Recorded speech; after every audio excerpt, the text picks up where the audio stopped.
महात्मा बुद्ध एक गांव में ठहरे हुए थे। वो प्रतिदिन शाम को वहां पर सत्संग करते थे। भक्तों की काफ़ी भीड़ जमा हो जाती थी, क्योंकि उनके प्रवचनों से जीवन को सही दिशा प्राप्त होती थी। बुद्ध की वाणी में गजब का जादू था। उनके शब्द लोगों के दिलों में उतर जाया करते थे। एक युवक प्रतिदिन बुद्ध का प्रवचन सुनता था। एक दिन जब वह प्रवचन समाप्त हो गया तो वह बुद्ध के पास गया और बोला, महाराज, मैं काफ़ी दिनों से आपका प्रवचन सुन रहा हूँ, किंतु यहाँ से जाने के बाद मैं अपने गृहस्थ जीवन में वैसा सदाचरण नहीं कर पाता जैसा यहाँ से सुनकर जाता हूँ।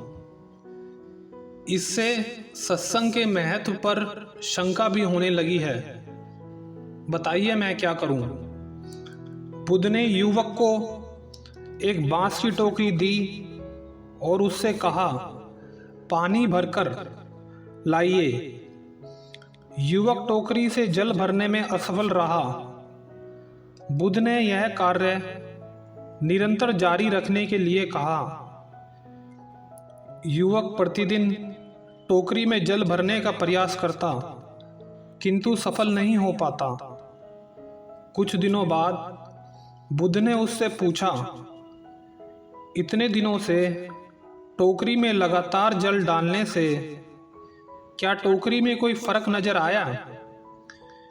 युवक ने कहा, एक फर्क जरूर आया है महात्मा। पहले टोकरी के साथ मिट्टी जमा होती थी, अब वह साफ दिखाई देती है। कोई गंदगी नहीं दिखाई देती और इसके छेद पहले जितने बड़े थे वैसे अब नहीं हैं, बहुत छोटे हो गए हैं। तब बुद्ध ने उसे समझाया, यदि इसी तरह उसे पानी से निरंतर डालते रहेंगे तो कुछ ही दिनों में ये छेद फूलकर बंद हो जाएंगे और टोकरी में पानी भर पाओगे। इसी प्रकार जो निरंतर सत्संग करते हैं उनके मन का मैल एक दिन अवश्य निर्मल हो जाता है। अवगुणों के छेद भरने लगते हैं और गुणों का जल उसमें आने लगता है। युवक ने बुद्ध से अपनी समस्या का समाधान पा लिया।